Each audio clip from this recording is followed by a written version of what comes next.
संतोषी माता की व्रत कथा। एक बुढ़िया थी जिसके 7 बेटे थे। उसमें से 6 कमाते थे और एक न कमाने वाला था। वह बुढ़िया उन 6 की अच्छी रसोई बनाकर बड़े प्रेम से खिलाती, पर 7वें को बच्चा कुचा जूठन खिलाती थी। परंतु वह भोला था, अतः मन में कुछ भी विचार नहीं करता था। एक दिन वह अपनी पत्नी से बोला, देखो मेरी माता को तुमसे कितना प्रेम है। उसने कहा, वह तुम्हें सभी की जूठन खिलाती है, फिर भी तुम ऐसा कहते हो। चाहे तो तुम समय आने पर देख सकते हो। एक दिन बहुत बड़ा त्योहार आया। बुढ़िया ने 7 प्रकार के भोजन और चूरमे के लड्डू बनाए। 7वां लड़का यह बात जांचने के लिए सिर दुखने का बहाना करके पतला कपड़ा ओढ़कर सो गया और देखने लगा कि माँ ने उनको बहुत अच्छे आसनों पर बिठाया और 7 प्रकार के भोजन और लड्डू परोसे वह उन्हें बड़े प्रेम से खिला रही है। जब वे 6 उठ गए तो माँ ने उनकी थालियों से जूठन इकट्ठी की और उनमें से एक लड्डू बनाया। फिर वह 7वें लड़के से बोली, अरे रोटी खा ले। वह बोला, माँ मैं भोजन नहीं करूँगा, मैं तो परदेश जा रहा हूँ। माँ ने कहा, कल जाता है तो आज ही चला जा। वह घर से निकल गया। चलते समय उसे अपनी पत्नी की याद आई तो गौशाला में करे थाप रही थी। वह बोला, हम विदेश को जा रहे हैं, आएंगे कछुकाल, तुम रहियो संतोष से, धर्म अपने पाल। इस पर उसकी पत्नी बोली, जाओ पिया आनंद से हमारी सोच हटाए, राम भरोसे हम रहे, ईश्वर तुम्हें सहाय। देखो निशानी आपने, देख धरू मैं धीर, सुधी हमारी ना बिसरियो, रखियो मन गंभीर। इस पर वह लड़का बोला, मेरे पास कुछ नहीं है, यह अंगूठी है सो ले लो और मुझे भी अपनी कोई निशानी दे दो। वह बोली, मेरे पास क्या है, यह गोबर भरे हाथ में। यह कहकर उसने उसकी पीठ पर गोबर भरे हाथ की थाप मार दी। वह लड़का चल दिया। ऐसा कहते उसी कारण से विवाह में पति पत्नी के पीठ पर हाथ का छापा मारती है। चलते समय वह दूर देश में पहुंचा। वह एक व्यापारी की दुकान पर जाकर बोला, भाई मुझे नौकरी पर रख लो। व्यापारी को नौकरी की जरूरत थी। व्यापारी को नौकर की जरूरत थी, अतः बोला, तनख्वाह काम देख कर देंगे, तुम रह जाओ। वह सवेरे 7 बजे से रात के 12 बजे तक नौकरी करने लगा। थोड़ी ही दिनों में वो सारा लेन देन का हिसाब किताब करने लगा। सेठ के 7-8 नौकर चक्कर खाने लगे। सेठ ने उसे 2-3 महीने में आधे मुनाफे का हिस्सेदार बना दिया। 12 वर्ष में वह नामी सेठ बन गया और उसका मालिक उसके भरोसे काम छोड़कर कहीं बाहर चला गया। उधर उसकी औरत को सास और जेठानियाँ बड़ा कष्ट देने लगी। वे उसे लकड़ी लेने जंगल में भेजती, भूसे की रोटी देती, फूटे नारियल में पानी देती। वह बड़े कष्ट से जीवन बिताती थी। एक दिन जब वह लड़की लेने जा रही थी तो रास्ते में उनके कई औरतों को व्रत करने देखा। व्रत करते देखा। वह पूछने लगी, बहनों यह किसका व्रत है, कैसे करते हो और इससे क्या फल मिलता है। तो एक स्त्री बोली, यह संतोषी माता का व्रत है, इसके करने से मनवांछित फल मिलता है।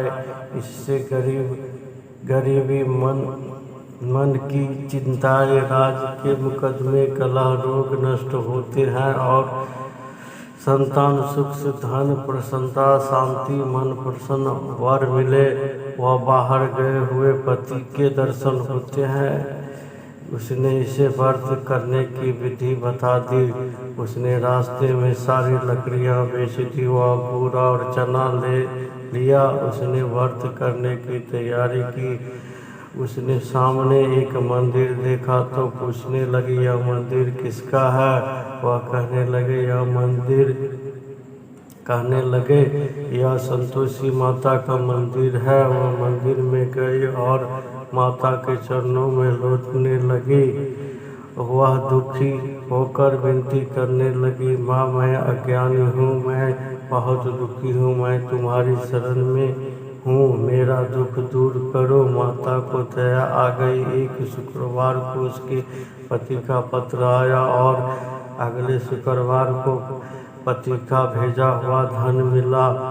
वह तो जेठानी और सास नाक सिकोड़ के कहने लगे, अब तो इसकी खातिर बढ़ेगी, यह बुलाने पर भी नहीं बोलेगी। वह बोली, पत्र और धन आवे तो सभी को अच्छा है। उसकी आंखों में आंसू आ गए। वह मंदिर में गई और माता के चरणों में गिरकर बोली, हे माता, मैंने तुमको पैसा कम मांगा था, मुझे तो अपना सुहाग चाहिए। मैं तो अपने स्वामी के दर्शन और सेवा करना चाहती हूँ। तब माता ने प्रसन्न होकर कहा, जा बेटी, तेरा पति आवेगा। वह बड़ी प्रशंसा से घर गई और घर का कामकाज करने लगे। इधर संतोषी माता ने उसके पति को सपने में घर जाने और पत्नी की याद दिलाई। उसने कहा, माँ मैं कैसे जाऊँ, परदेश की बात है, लेन देन का कोई हिसाब नहीं है। माँ ने कहा, मेरी बात मानो, सवेरे नहा धोकर मेरा नाम लेकर घी का दीपक जलाकर दंडवत करके दुकान पर बैठना। देखते देखते सारा लेन देन साफ हो जाएगा, धन का ढेर लग जाएगा।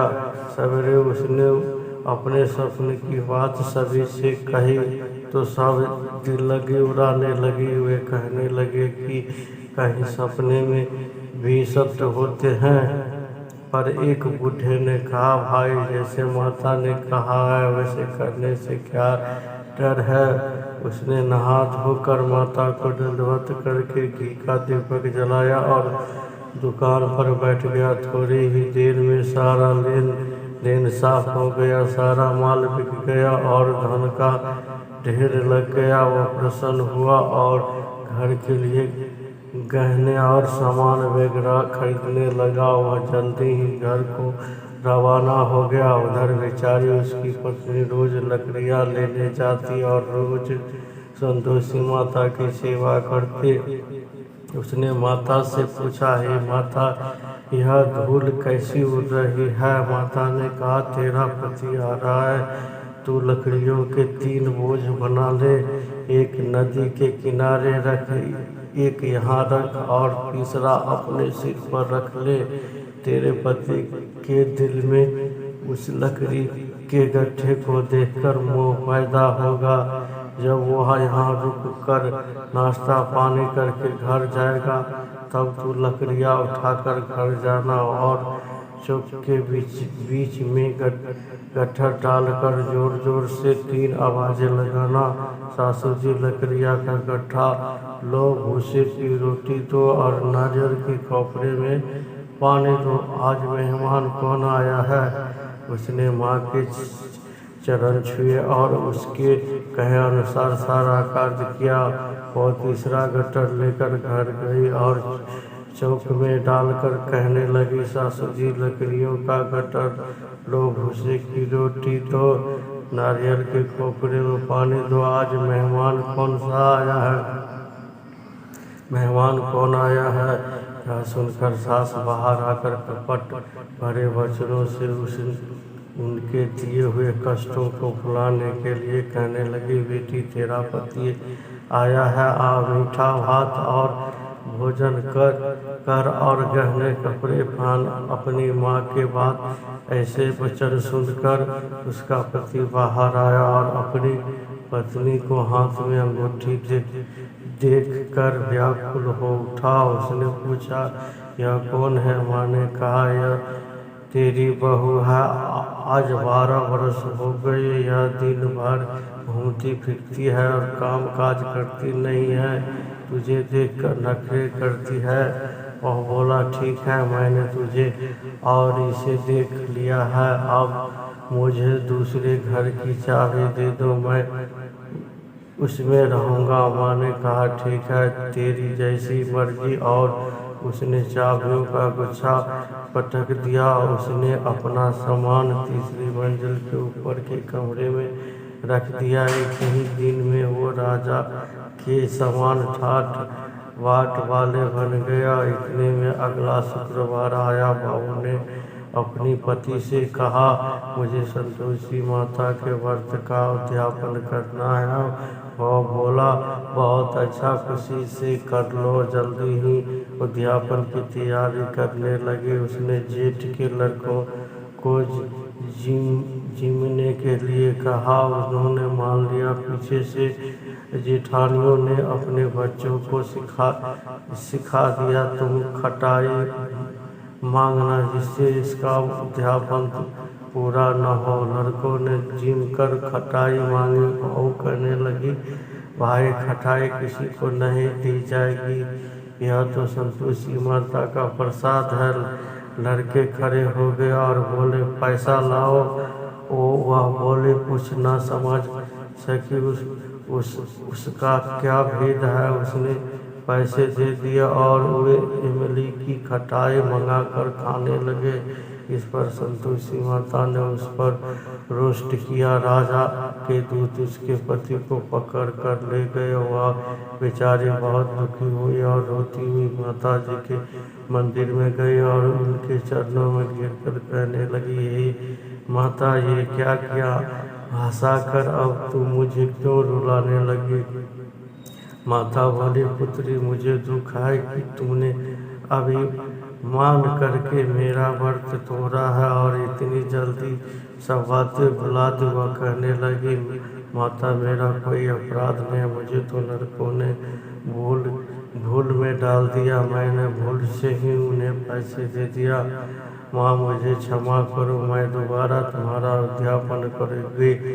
माता बोली, जा, तेरा पति रास्ते में आता हुआ मिलेगा। उसे रास्ते में उसका पति मिला और उसके पूछने पर वह बोला, राजा ने मुझे बुलाया था, मैं उससे मिलने गया था। वो फिर घर चले गए। कुछ ही दिन बाद फिर शुक्रवार आया। वह दोबारा पति की आज्ञा से उद्यापन करने लगी। उसने फिर जेठ के लड़कों को बुलावा दिया और जेठानियों ने फिर वही बात सिखा दी। लड़के भोजन की बात पर फिर खटाई मांगने लगा। उसने कहा, खटाई कुछ भी नहीं मिलेगी, आना है तो आओ। वह कहकर वह ब्राह्मणों के लड़के को लाकर भोजन कराने लगे। यथाशक्ति उसने उन्हें दक्षिणा दी। संतोषी माता उस पर बड़ी प्रसन्न हुई। माता की कृपा से 9वें मास में उनके एक चंद्रमा के समान सुंदर पुत्र हुआ। उनके पुत्र को लेकर वह रोजाना मंदिर जाने लगी। अपने पुत्र को लेकर वह रोजाना मंदिर जाने लगी। एक दिन संतोषी माता ने सोचा कि यह रोज यहाँ आती है, आज मैं इसके घर चलूँ, उसका सासरा देखो। यह सोचकर उसने एक भयानक रूप बनाया। गुड़ व चने से सना मुख वर्ग के सूर्य के समान ओठ, जिन पर मक्खियाँ भिनभिना रही थी, उसी सूरत में वह उसके घर गए। देहली पर में पाँव रखते ही उसकी सास बोली, देखो कोई डायन आ रही है, उसे भगाओ, नहीं तो वो किसी को खा जाएगी। लड़के भगाकर खिड़की बंद करने लगे। साथ में लड़के की बहू खिड़की से देख रही थी। वह वहीं से चिल्लाने लगी, आज मेरी माता मेरे ही घर आई है। यह कहकर उसने बच्चे को दूध पीने से हटाया। इतने में सास बोली, पगली, किसे देखकर उतावला हुई हो? बच्चों को पटक दिया। इतने में संतोषी माता के प्रताप से वह लड़का ही लड़की के नजर में आने लगे। बहू बोली, सासू जी, मैं जिसका व्रत करती हूँ यह वही संतोषी माता है। यह कहकर उसने सारी खिड़कियां खोल दी। सबने संतोषी माता के चरण पकड़ लिया और विनती कर कहने लगे, हे माता, हम मूर्ख है, अज्ञानी है, पापी है, तुम्हारे व्रत की विधि हम नहीं जानती। तुम्हारा व्रत भंग कर हमने बहुत बड़ा अपराध किया है। जगत माता, आप हमारा अपराध क्षमा करो। इस पर माता उन सब पर प्रसन्न हुई। बहू को जैसा फल दिया वैसा सबको दे